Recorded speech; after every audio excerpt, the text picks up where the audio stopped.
I love almost everything about Maine. It's the best place in the world to be in the month of August. So the great thing about our trip was that every course we played was within an hour or just over an hour of Portland. So Portland is a really cool, hip city in Maine. So you can have an awesome golf trip flying into Portland and then just driving an hour each day to play these fantastic different golf courses. And that's exactly what we did. Night before Maine, I think that we are gonna be geared up. The yellow, I'm excited about. The pink might be a stretch. That's a backup shirt. Gray, navy, black shorts, flex and hyperflex shoes, a vest, and I hope it rains so I can test out this jacket, these gloves. All right, getting ready for my trip to Maine. I've got 2 new pair of golf shoes, a jacket, depending on the weather, 2 pair of leggings, 2 skirts, and 5 shirts. Probably nothing more important on a multiple day trip than what you pack. 2 pairs of shoes. There's nothing more premier in this packing than literally the premier shoes. 4 shirts, 3 of the same pairs of shorts, couple pairs of pants. We're ready to rock. Where are we? Where are we? Thanks for having us. Oh, our pleasure. Yeah. Cool. This is my first golf course in Maine. That's that I've ever right. played. Sean's first time to Maine. First time to Maine. Yeah, you Smart guys people. Seems busy right now. Yeah. We've been busy all season. We were just talking to the director of golf, Tom Moffitt, and he gave us a little lowdown on the place. But the clubhouse, it's the 41 house, named after President Bush. There's a bunch of cool stuff in here, I think. Dude, this room is really cool. Yeah, see the guy with the course record here? Flippy Mick? Judge Leonard. 9 under. What? 60. That's the course record. Yeah, Wow. pretty cool. It's good to have a number to shoot for. This room is sweet. The unfortunate part is that we did not get here in time for a warm-up session, but we're feeling good. And it's kind of one of those like look good, feel good, play good situations. The shoes are as crispy as they can be. The socks are something I'm trying to make more popular. And the shirt is better than all the other golf shirts I have, so. This isn't even teed up. Cape Arundel is a reminder that golf courses don't have to be long to be really good. You can hit driver most places around there, but having 50 or 60 yards into a green doesn't necessarily give you a big advantage. There's slopes that guard the greens. They're normally firmer than when we played, so that's usually a defense too, is it has this linksy feel. Even though it's by the river, it's not exactly on the water. There is this kind of quirky feel to it, and it acts as a defense. But they're not worried if you go there and make a bunch of birdies. They want you to play well. One big bounce. Swing a little harder, dude. This is a perfect golf course to learn something from, because a big bopper like me, not used to playing 5,800 yard courses. And what you do is when you pull a driver, you get into stuff like this when you shouldn't, and then you hit shots like that, which you shouldn't. It's time to learn something today. How's it going, guys? Show us the way. We're taking some pictures and stuff, so.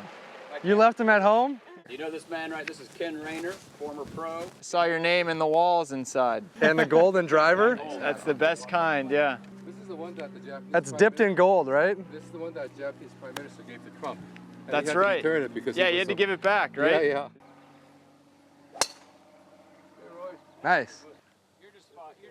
Yeah. We just let famous people through and had no idea. One guy had a golden driver, which is what? Worth a lot of money. John Meacham, a Pulitzer Prize winner, Yeah. famous podcast host. Presidential biographer. Presidential biographer. I didn't realize it until he's gone, so now I have to go catch up with him, hit into his group. The sun was starting to settle down as we came down the stretch, and the lighting was perfect. You couldn't really ask for more. You know, being in New England, the temperature, 72, 73. Get up there. It was good to finish with some perfect weather on our first day.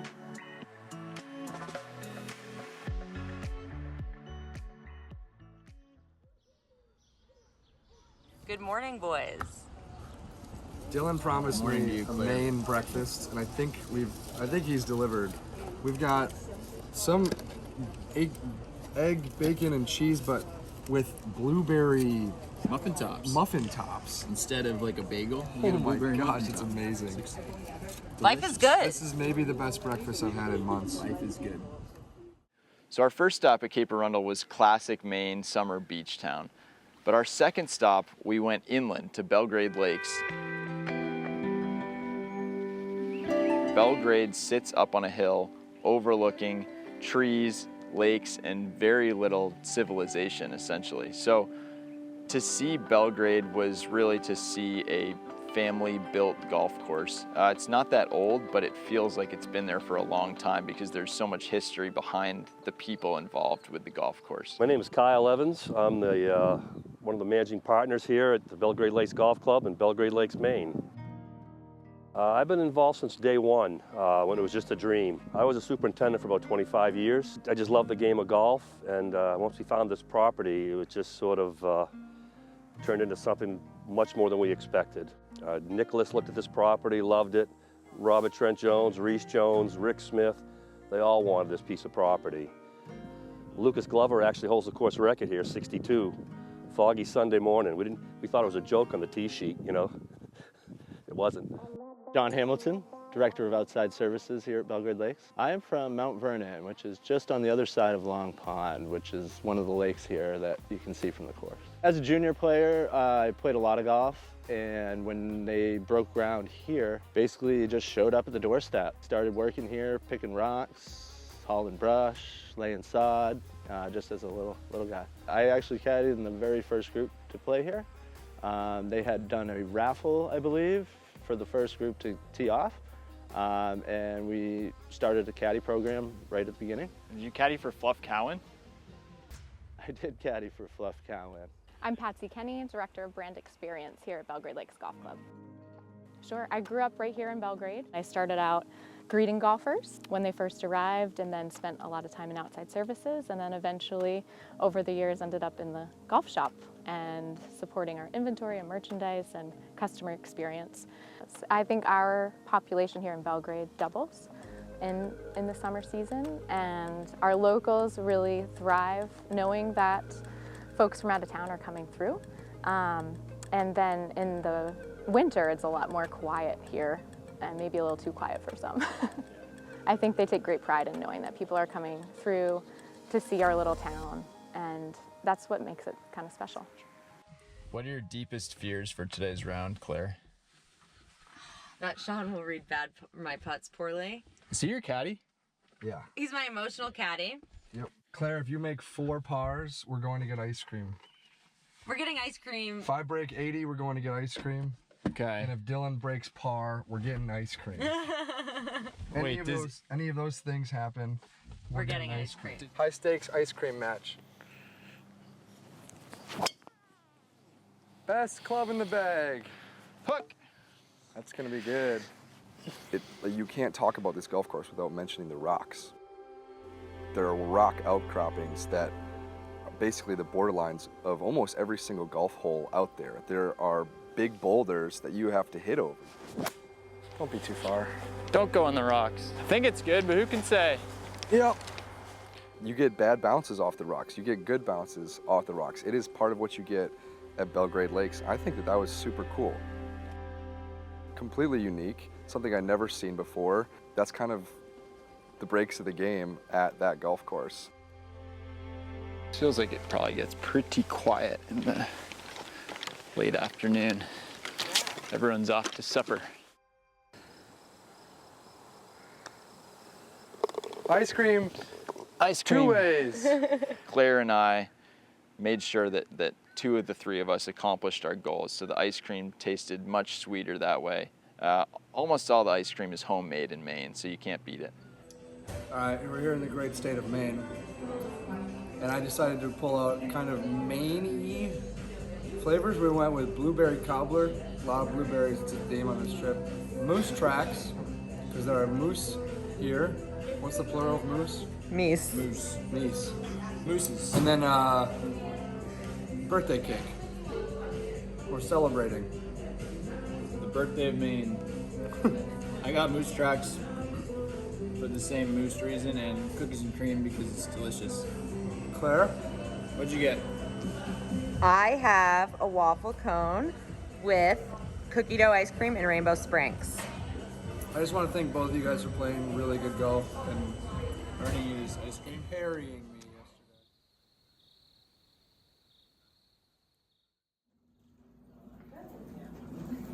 me yesterday. How are we feeling? Great, how are you? Good. I'll be honest, when I woke up at 5:30 on Wednesday, I wanted nothing to do with 7 a.m. golf course. We're busting out the mid socks again.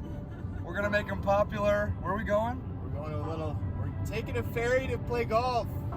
It's 5:58 a.m. It's almost exactly what I imagined the seaside Maine life to be. You got your ferry ticket, you boarded the ferry. It's a 15-minute ferry. I'm standing alongside some local fishermen. There's crab shacks everywhere. So we take the ferry over to Great Shebag, and the first thing we see is the 7th tee box. You get off the ferry, and there are 2 mats there, and then you see a little green out in the distance. And then you see another green out in the distance. You're like, holy cow, the golf course is at the end of the ferry dock. We're going low. They said that the ladies' room downstairs is a little bit of the nicer bathroom, but then this one's a little bit more kind of an indoor outhouse, rustic vibe for the men, and also all the club storage. So this is the locker room at Great Shebag, and it's awesome. I might have met my golfing grandparents at Great Shebag. You had Linda, who is basically the island historian, who I could listen talk all day long. You had John, he's 85 years old, plays it multiple times a week, loves walking the property. They welcomed us into their clubhouse, which used to be a house. Well, first of all, our whole shoreline is on the bay, and you can see the water in the bay from every hole, which makes it quite beautiful. I would say in the last 10 to 15 years, we have had more what we call transients. Isn't that a terrible word? I don't like that word, but that's what we call them, come to play. $299 to the Subaru Forester. We've got $290 to the edge of the road. So that means homeboy's got to lay back with the tray wood. One golf shot from now, I'm gonna be thinking about hitting it thin. It's just good engineering or design, right? Of course that makes you think. Right. You wanna take driver out of someone's hand? Just put a row of cars at 290 yards. It was thrilling to watch Dylan try and break the course record. Beauty. He never really got a true opportunity, but 70 years now. That's a little thin. That was pretty thin. 1951 is when it was set, and it's a 30 on the front and a 30 on the back. It's an important one, folks, and he's made it. And Dylan shot his 30 on the front. We just didn't have time for him to shoot another 30 or 29 on the back. It's definitely tantalizing seeing a course record that's 70 years old. The Maine greens just feel like home. I would love to go back and see if I could challenge the course record. I think that's the kind of place where you have a lot of people shoot 30 on the front. And you're like, I can do it. And then something on the back nine screws you up. Whether it's the cars that you have to hit over multiple times, the little drop shot that is all kinds of tricky, hitting off of mats and then hitting off the turf. The turf's not too great. Greens are all kind of crazy. It's no wonder that the course record has stood the test of time. You gotta eat it aggressively. You're eating like Jimmy Colgan. Thoughts? Oh man, it's really tasty. I didn't think it was gonna be cold. I thought it was gonna be warm. Oh, so you're a little thrown off? Maybe we should have him heat it up for me. Do you like it? Yeah. I hate it. It was a really funny experience going from Great Shebag then to Booth Bay Harbor because Booth Bay is as pristine a course as you can find in Maine. We got onto the first tee, and I think that first tee was probably faster than the greens we saw at Great Shebag. Conditions have gotten a lot worse. Yeah. Dylan has put on the rain jacket. We're going dead into the wind. We got a little bit of rain. Hopefully, I don't get psyched out about it because usually that happens. Nice. Taking the shortcut. Everything is really carefully manicured. It's mostly a private club, but if you stay at the Oceanside Resort, then you can play as a member of the public. So it does have that publicly accessible element, but it has all the, the trappings and the conditionings and, the careful eye of a private club. Hands down the most thrilling shot of the entire trip. I saw Claire hit her best drive of the entire trip. Smacks it 215 yards out there, middle of the fairway. That's what we like to see. So I run up to the green, I get behind the hole. Not only does she hit it tight, but she hits the front of the green, and it's rolling and rolling. Go in! Come on! Let's get it!